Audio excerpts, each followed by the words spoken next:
ಎಲ್ರಿಗೂ ನಮಸ್ತೆ. ನಾನು ಅಶ್ವಥ್. ಡೊನಾಲ್ಡ್ ಟ್ರಂಪ್ ಅವರು ವಿಶ್ವದ ಮೇಲೆ ತೆರಿಗೆ ಬಾಂಬ್ ಹಾಕಿದರೆ ಚೀನಾ ಈಗ ವಿಶ್ವದ ಮೇಲೆ ಖನಿಜ ಬಾಂಬ್ ಹಾಕಿದೆ. ಅಪರೂಪದ ಮ್ಯಾಗ್ನೆಟ್ ರಫ್ತಿಗೆ ಚೀನಾ ಈಗ ನಿರ್ಬಂಧ ಹೇರಿದೆ. ಈ ನಿರ್ಬಂಧದಿಂದ ವಿಶ್ವಾದ್ಯಂತ ಎಲೆಕ್ಟ್ರಿಕ್ ವಾಹನ ಉದ್ಯಮದ ಮೇಲೆ ಭಾರಿ ಪರಿಣಾಮ ಬೀರುವಂಥ ಸಾಧ್ಯತೆ ಇದೆ. ಹೀಗಾಗಿ ಚೀನಾ ಯಾಕೆ ಈ ನಿರ್ಧಾರವನ್ನು ಕೈಗೊಂಡಿದ್ದು, ಭಾರತದ ಮೇಲೆ ಪರಿಣಾಮ ಏನು, ಅಪರೂಪದ ಭೂ ಖನಿಜಕ್ಕೆ ಯಾಕೆ ಇಷ್ಟೊಂದು ಮಹತ್ವ ಇತ್ಯಾದಿ ಎಲ್ಲ ವಿಚಾರಗಳನ್ನು ನಾನು ಈ ವಿಡಿಯೋದಲ್ಲಿ ತಿಳಿಸ್ತಾ ಇದ್ದೀನಿ. ಅಮೆರಿಕ ಅಧ್ಯಕ್ಷರಾಗಿ ಡೊನಾಲ್ಡ್ ಟ್ರಂಪ್ ಆಯ್ಕೆಯಾದ ಬೆನ್ನಲ್ಲೇ ತೆರಿಗೆ ಸಮರ ಆರಂಭಿಸಿದರು. ಈ ನಿರ್ಧಾರ ಕೈಗೊಂಡ ನಂತರ ಹಲವು ದೇಶಗಳು ಅಮೆರಿಕ ಜೊತೆ ಮಾತುಕತೆ ನಡೆಸಲು ಮುಂದಾದವು. ಆದರೆ ಪ್ರತಿಷ್ಠೆಗೆ ಬಿದ್ದ ಚೀನಾ ಅಮೆರಿಕದಿಂದ ಆಮದಾಗುವ ವಸ್ತುಗಳ ಮೇಲೆ ಭಾರಿ ಪ್ರಮಾಣದಲ್ಲಿ ತೆರಿಗೆಯನ್ನು ವಿಧಿಸಿತು. ಇದಕ್ಕೆ ಪ್ರತಿಯಾಗಿ ಅಮೆರಿಕ ಸಹ ಚೀನಾದಿಂದ ಆಮದಾಗುವ ವಸ್ತುಗಳ ಮೇಲೆ ಭಾರಿ ಪ್ರಮಾಣದ ತೆರಿಗೆಯನ್ನು ವಿಧಿಸಲು ಆರಂಭಿಸಿತು. ಇದರಿಂದಾಗಿ ಚೀನಾದ ಆರ್ಥಿಕತೆ ಮೇಲೆ ಬಹಳಷ್ಟು ಪೆಟ್ಟು ಬಿತ್ತು. ಷೇರು ಮಾರುಕಟ್ಟೆ ಪತನ ಹೊಂದಿತು. ವಿದೇಶಿ ಹೂಡಿಕೆಗಳು ಹಿಂದಕ್ಕೆ ಸರಿದವು. ಈ ಬೆನ್ನಲ್ಲೇ ಚೀನಾ ವಿದೇಶಗಳಿಗೆ ಅಪರೂಪದ ಭೂ ಖನಿಜ ರಫ್ತು ಮಾಡಲು ನಿರ್ಬಂಧವನ್ನು ಹೇರುವ ನಿರ್ಧಾರವನ್ನು ಕೈಗೊಂಡಿತು. ಸದ್ಯ ಜಗತ್ತು ಈಗ ಎಲೆಕ್ಟ್ರಿಕ್ ವಾಹನಗಳತ್ತ ಬದಲಾವಣೆ ಆಗ್ತಾ ಇದೆ. ಈ ಮಹತ್ವದ ಕಾಲಘಟ್ಟದಲ್ಲೇ ಚೀನಾ ಇವಿಗೆ ಬೇಕಾಗುವಂಥ ಅಪರೂಪದ ಮ್ಯಾಗ್ನೆಟ್ ರಫ್ತಿಗೆ ನಿರ್ಬಂಧವನ್ನು ಕೈಗೊಂಡಿದೆ. ಹಾಗೆ ನೋಡಿದರೆ 2025 ಹಣಕಾಸು ವರ್ಷದಲ್ಲಿ ಭಾರತ 306 ಕೋಟಿ ರೂಪಾಯಿ ಮೌಲ್ಯದ 870 ಟನ್ ಮ್ಯಾಗ್ನೆಟನ್ನು ಚೀನಾದಿಂದ ಖರೀದಿ ಮಾಡಿತ್ತು. ಇವಿ ಮೋಟರ್ಗಳಿಗೆ ಅಪರೂಪದ ಈ ಅಯಸ್ಕಾಂತ ಬೇಕೇ ಬೇಕು. ಪ್ರತಿ ಇವಿ ವಾಹನವು ಅಂದಾಜು 1 to 2 kgಯಷ್ಟು ಅಪರೂಪದ ಭೂ ಖನಿಜ ವಸ್ತುಗಳನ್ನು ಬಳಸ್ತಾ ಇವೆ. ಮೋಟಾರ್ಗಳನ್ನು ನಿಯೋಡೈಮೇನಿಯಂ, ಕಬ್ಬಿಣ ಮತ್ತು ಬೋರಾನ್ನಿಂದ ತಯಾರಿಸಲಾಗುತ್ತೆ. ಇವು ಇವಿ ಮೋಟರ್ಗಳಿಗೆ ಬಹಳ ಅವಶ್ಯಕ. ಏಕೆಂದರೆ ಇವು ಮೋಟರ್ಗಳ ವೆಯ್ಟನ್ನು ಕಡಿಮೆ ಮಾಡುತ್ತೆ ಮತ್ತು ವಾಹನಗಳ ಶಕ್ತಿಯನ್ನು ಸಹ ಹೆಚ್ಚಿಸುತ್ತೆ. ಇದರಿಂದಾಗಿ ಇವಿ ವಾಹನಗಳು ವೇಗವಾಗಿ ಚಲಿಸಲು ಸಹಾಯ ಆಗುತ್ತೆ. ಅಷ್ಟೇ ಅಲ್ಲದೆ ಬ್ಯಾಟರಿಗಳು ಹೆಚ್ಚು ಕಾಲ ಬಾಳಿಕೆ ಬರುವಂತೆ ಸಹ ಮಾಡುತ್ತೆ. ಚೀನಾ ಈಗ ಈ ವಸ್ತುಗಳ ಮಾರಾಟದ ಮೇಲೆ ಸಂಪೂರ್ಣವಾಗಿ ನಿರ್ಬಂಧ ಹೇರಿಲ್ಲ, ಆದರೆ ಹಲವಾರು ಕಠಿಣ ಷರತ್ತುಗಳನ್ನು ವಿಧಿಸಿದೆ.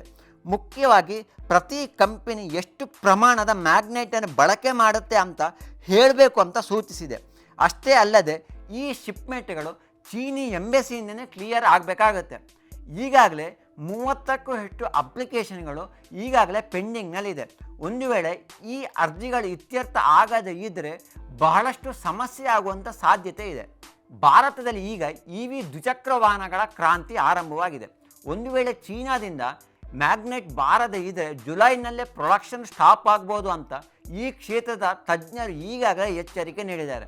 ಒಂದು ವೇಳೆ ಪ್ರೊಡಕ್ಷನ್ ಸ್ಟಾಪ್ ಆದರೆ ಉದ್ಯೋಗ ಕಡಿತವಾಗುತ್ತೆ, ಕಂಪನಿಗೆ ಲಾಸ್ ಆಗುತ್ತೆ, ಜೊತೆಗೆ ಎಕಾನಮಿಕ್ಕಿಗೂ ಭಾಳಷ್ಟು ಪ್ರಮಾಣದಲ್ಲಿ ಪೆಟ್ಟು ಬೀಳುತ್ತೆ.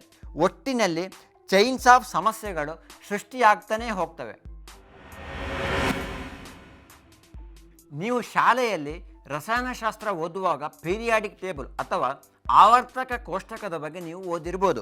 ಭೂಮಿಯ ಮೇಲೆ ಒಟ್ಟು 118 ಲೋಹಗಳಿವೆ. ಈ ಪಟ್ಟಿಯಲ್ಲಿರುವ 17 ಲೋಹಗಳ ಗುಂಪನ್ನು ಅಪರೂಪದ ಭೂ ಖನಿಜಗಳು ಎಂದು ಕರೆಯಲಾಗುತ್ತೆ.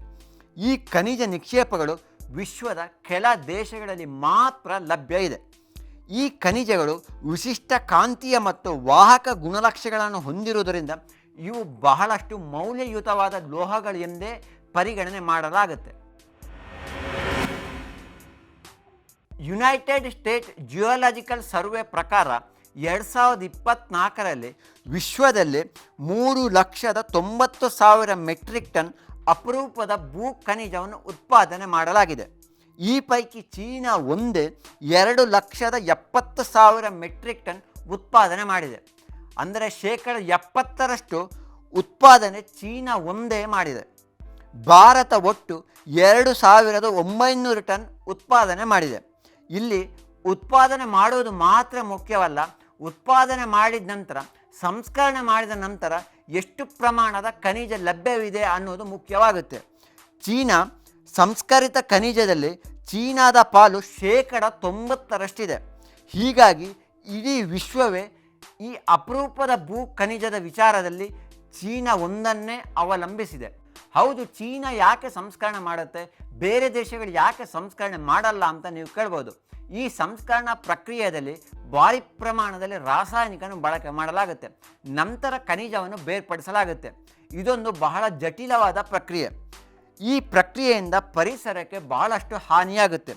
ಕಠಿಣ ಪರಿಸರ ಕಾನೂನುಗಳಿಂದಾಗಿ ಬೇರೆ ದೇಶಗಳಲ್ಲಿ ಅಷ್ಟು ಸುಲಭವಾಗಿ ಈ ಸಂಸ್ಕರಣೆಯನ್ನು ಮಾಡಲು ಸಾಧ್ಯವಿಲ್ಲ. ಭಾರತದಲ್ಲಿ ಈ ಪ್ರಕ್ರಿಯೆಯನ್ನು ಮಾಡಿದರೆ ಅದು ಪರಿಸರ ಸಂಘಟನೆಗಳ ಕೆಂಗಣಿಗೆ ಗುರಿಯಾಗುತ್ತೆ.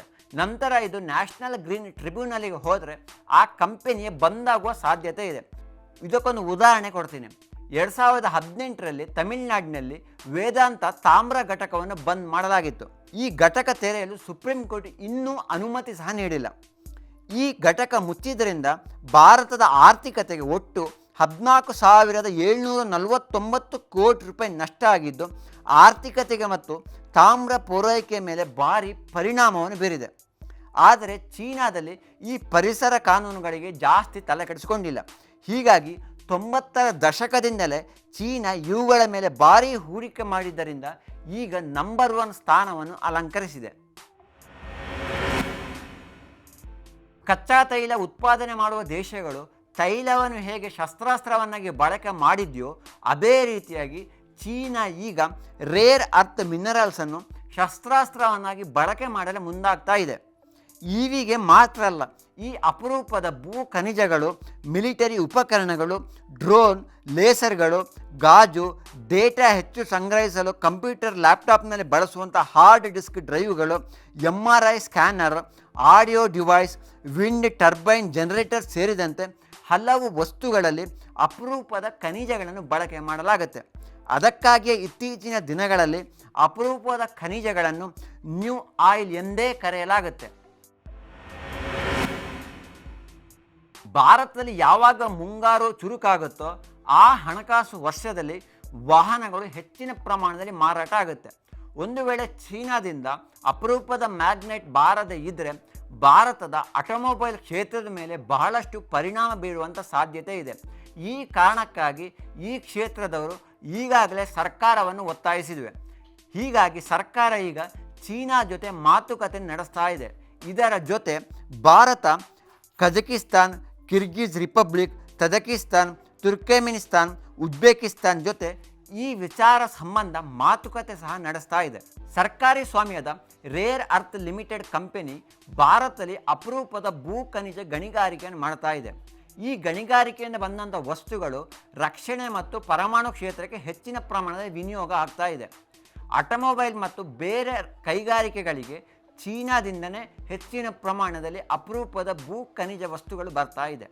ಈಗ ಚೀನಾದಿಂದ ಆಮದನ್ನು ಕಡಿಮೆ ಮಾಡಲು ಭಾರತ ಸರ್ಕಾರ ಸ್ಥಳೀಯವಾಗಿ ಅಪರೂಪದ ಭೂಮಿಯ ಅಯಸ್ಕಾಂತವನ್ನು ಉತ್ಪಾದಿಸಲು ಆರ್ಥಿಕವಾಗಿ ಪ್ರೋತ್ಸಾಹ ನೀಡುವ ಬಗ್ಗೆ ಭಾರತದ ಕಂಪನಿಗಳ ಜೊತೆ ಮಾತುಕತೆ ನಡೆಸ್ತಾ ಇದೆ. ಒಟ್ಟಿನಲ್ಲಿ ಚೀನಾದ ನಿರ್ಬಂಧ ಭಾರತಕ್ಕೆ ಒಂದು ಎಚ್ಚರಿಕೆ ಕರೆಗಂಟೆ ಎಂದರೆ ತಪ್ಪಾಗಲಾರದು.